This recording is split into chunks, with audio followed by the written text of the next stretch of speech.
it cannot sustain itself for that much longer if the witnessing presence remains. The unconscious mind stream will soon come to an end, because when consciousness comes in, it's hard for an unconscious movement to sustain itself.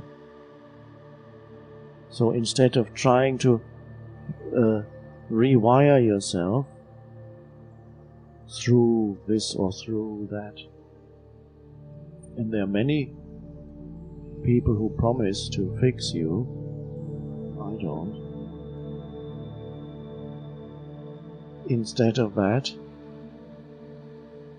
allow the awareness, the aware presence to be there. And that, of course, is not something you can make happen. It's either there or it isn't there. But the fact that you are here means it's there. Because it's only that made you come here. If you came here by mistake, or because of some illusion that this was about something else, as it happened occasionally, people came when for a little while I called this, when I gave some talks, I had the title Freedom from Time. And once or twice people came by mistake because they thought it was a seminar about time management.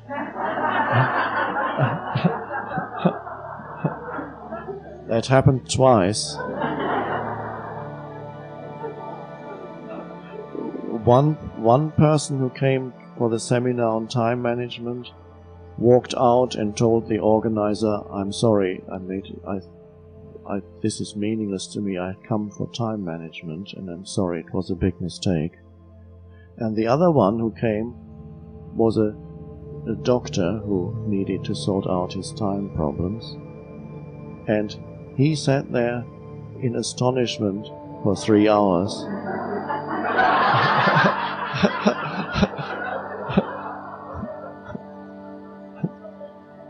And he said, "I've never heard anything like this before.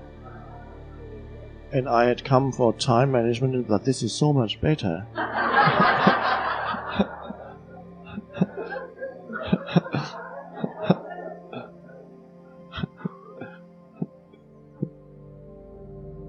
So, presence, you cannot, this is something you can't make happen, whether the witnessing presence is there or not. I'm speaking to you and saying that because I know that it is arising in you. If you should have come here by mistake,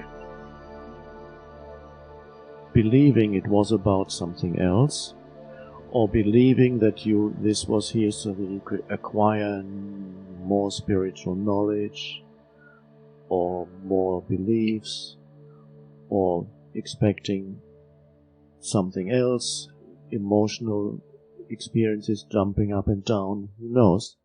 And then you've probably already left.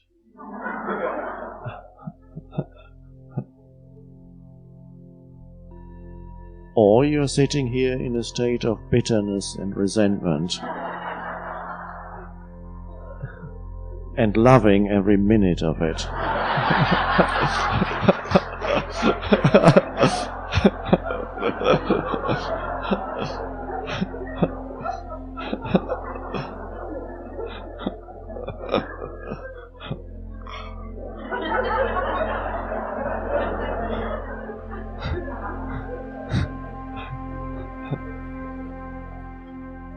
And that certainly gives you a strong sense of self. And when you are in that state, of course it also implies that the entire world is wrong and you are right. And you have a right to be in that state, because they are all wrong. Well, now you know who you are.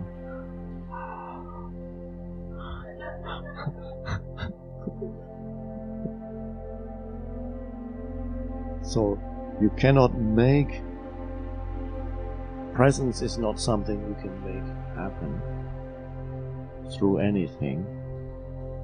It is perhaps grace, and if it is grace, it's happened to you.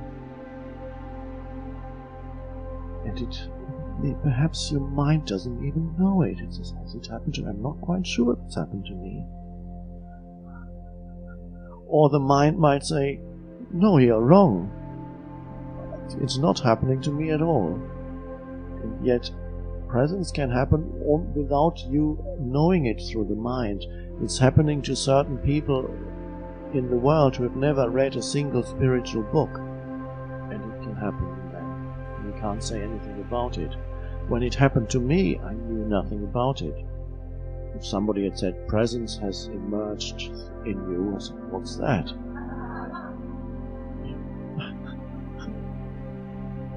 I knew there was peace, yes. So that's a helpful, there's some peace there.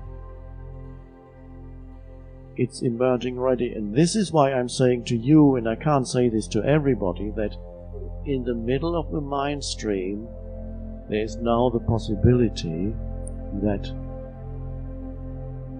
space consciousness or presence is there as the witness, because there's enough presence in you for this to be possible.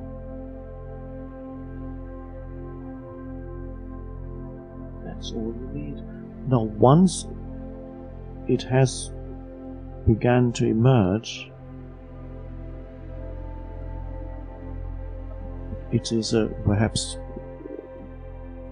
in Ramana Maharshi's terms, maybe it's a current of unconditioned consciousness, a current of awareness. It has nothing to do with thought structures. It just arises. Once it has arisen, it's not going to stop. It can again become obscured temporarily, and then it's there again.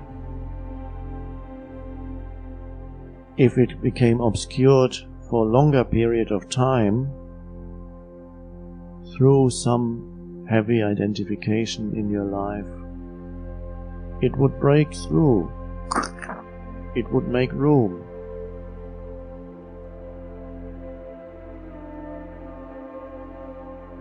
To crack the shell of ego.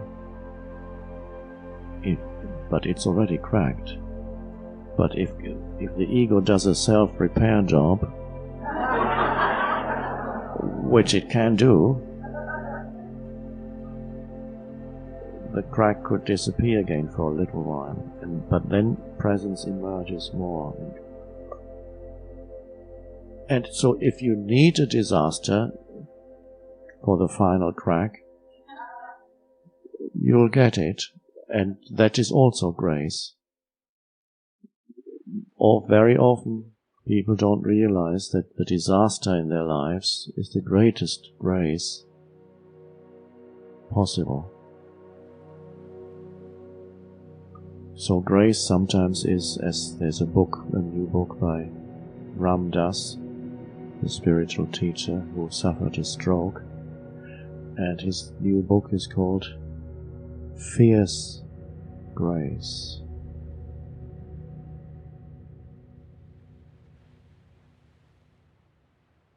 So it's already there. You don't have to really, for once I agree with those teachers who say you don't have to do anything. Allow it. It's not really a doing. Allow it to emerge. That's the opening. Rather than feel I have to make it happen. You can't. You allow it.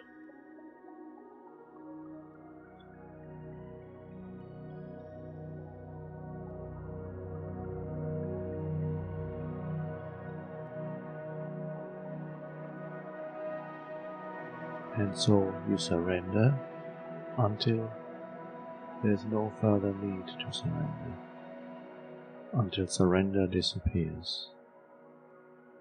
Surrender is detecting non-surrender, watching non-surrender dissolve, and entering surrender. Surrender is the bridge between resistance and non-resistance to life. Resistance and non-resistance to the present moment, to the form that this moment takes. So this is why it is our practice. It's the bridge. And use that bridge. No other bridge is needed to find yourself. The egoic structures cannot sustain themselves in surrender. That's the beauty of it and the simplicity of it. So people ask, how do I get rid of ego? How to get rid of self? Just this. Everything happens then. Thought, compulsive thinking subsides. And with that, the egoic structures weaken because they are thought. Everything happens. As the compulsive thinking subsides, the mind becomes less noisy, you sense a stillness that arises. In this now, and is it within, is it without? It is space consciousness, and it arises.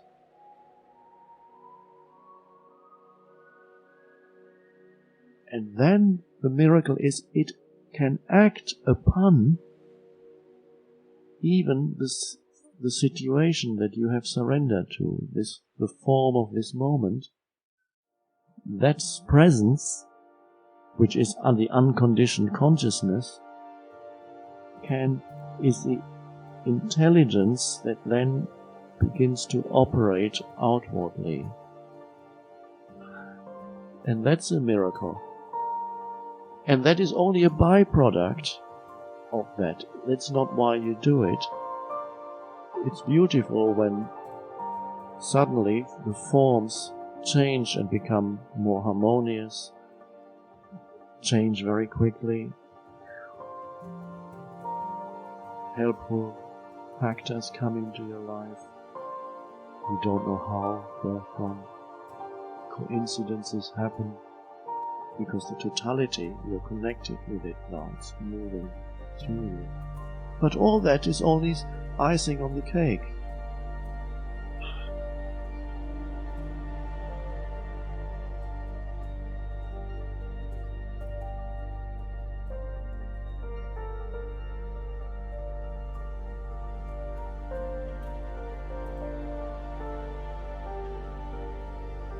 There's a question.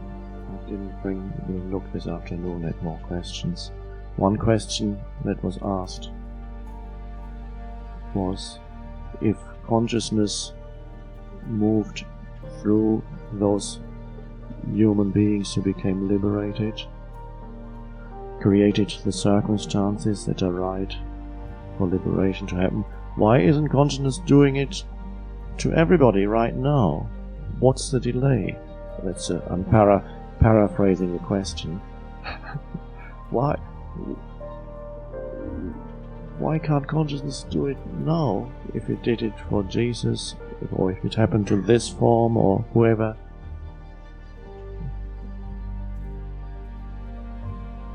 Of course the answer is it is happening right now.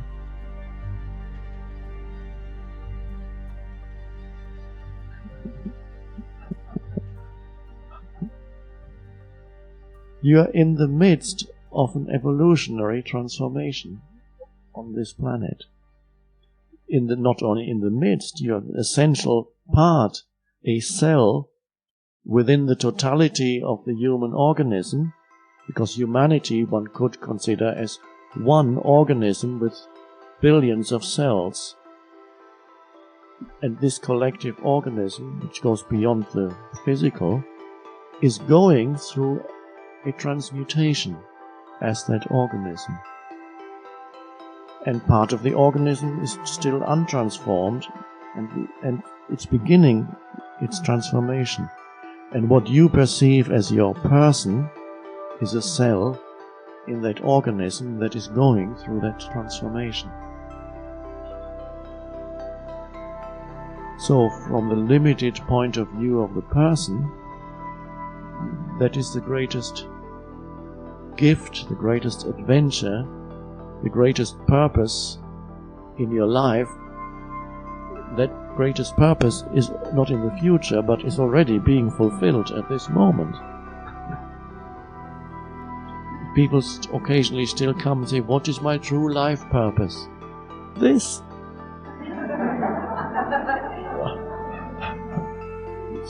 The outer form is secondary. Am I destined to live here or there? Am I destined to move in this way or that way? Or what words are destined to come out of my mouth? All that is the world of form, and that will look after itself. But what is the true purpose is the transformation of consciousness, which is now. And there are people who are already in the midst of it, and their little mind still says, "I'm looking for my life purpose." And then the outer will reflect the inner. You will teach. In one form or another, you may be teaching already. Your very presence then becomes a teaching, because the good news is that just as unconsciousness can be contagious, unless you're very present, one unconscious person can create drama in an entire room full of people, can pull everybody just by starting to fume and shout, can pull everybody into reactivity, and until the whole room is totally unconscious and they're all shouting. And just like that, presence is also contagious. Presence spreads, transmits itself beyond whether you speak or not. Your mere presence is the transmission of presence, space consciousness, and it will transmit itself to those who are ready. And so it means you're teaching. Additionally, certain words may come out of your mouth. You may have some formal teaching function in this world. It's secondary what form it takes. It may be no form at all. The beautiful thing with many Indian teachers was there was almost no form to the teaching, no structure. They just sat under a tree or in a cave and it happened. There was no time. They didn't say, "We will meet from such and such." Of course, the drawback is they might not be there when you get there. You have to, or they've just run away somewhere and you have to find them. That's a drawback, but we live in the world of polarities. So you have the beauty, you know I'm going to be here, unless the universe has other plans. You know I'm going to be here at a certain time, but then we have almost too much structure, and then there's the totally unstructured way of teaching, and that has its great beauty.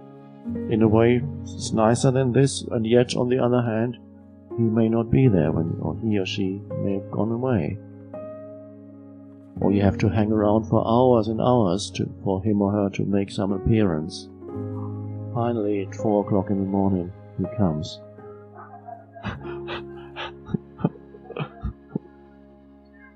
So it doesn't really matter what the outer form of the teaching is. You will be teaching, and you are teaching already. As the Course in Miracles puts it, you are a teacher of God, not through pointing to the Bible.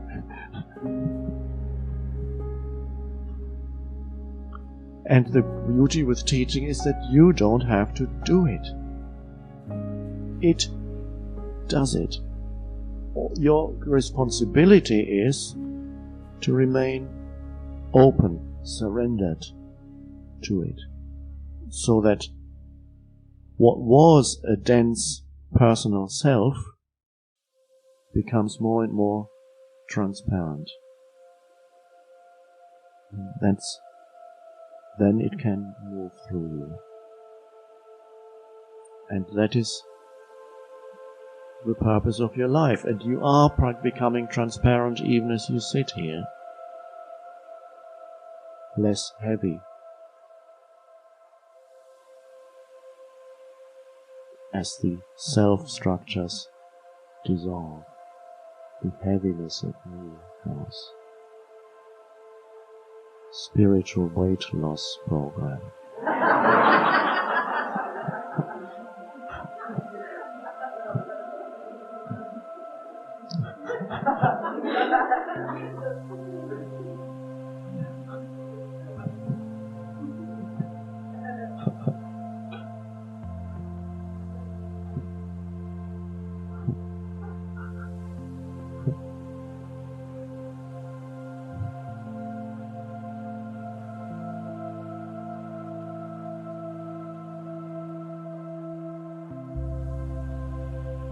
I spoke of the ability that comes with presence to look at a situation, to look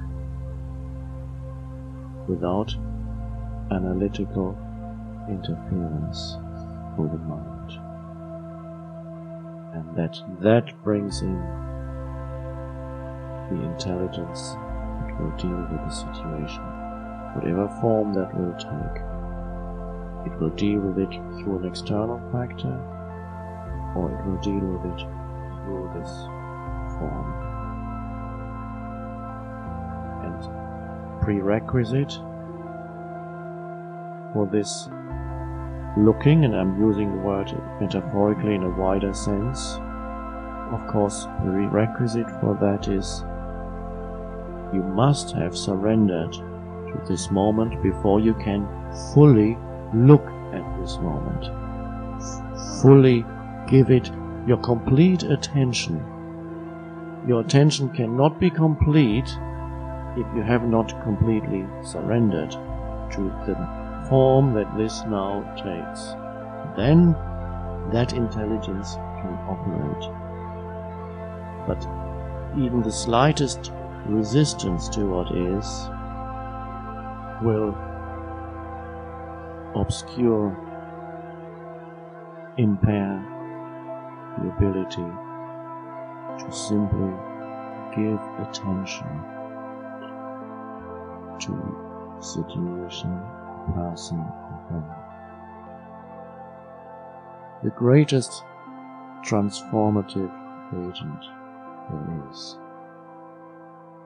But you need to have opened the doors first. The portal of surrender must be open and the looking. That the greatest miracle is that.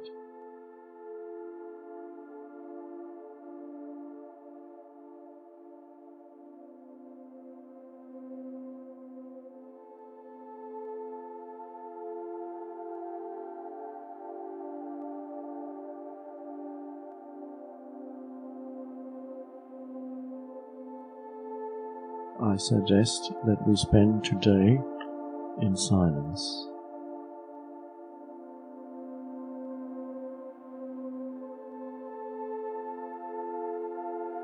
Alone with your mind.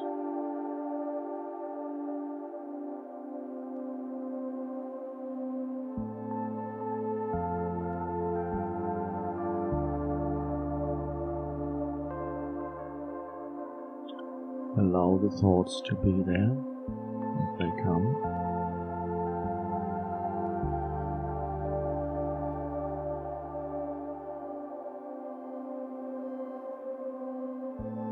Don't take them too seriously.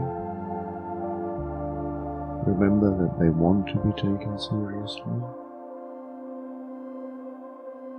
They pretend that they matter absolutely, and no thought matters absolutely, and no thought contains the absolute truth.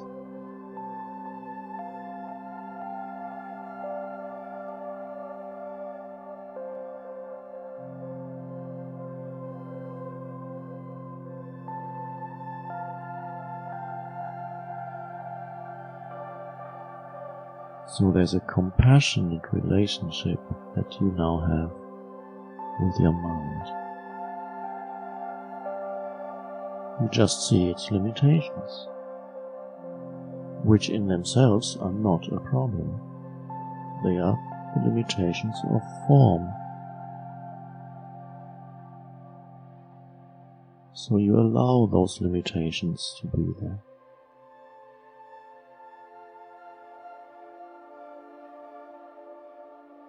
And there's the space around thought, in between thoughts.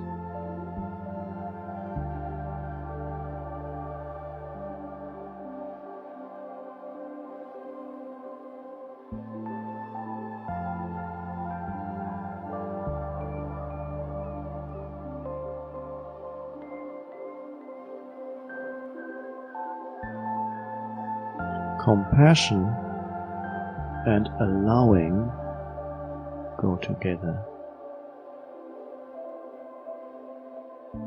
So, when we speak of compassion,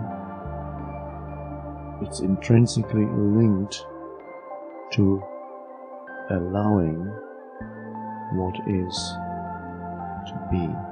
That is compassion.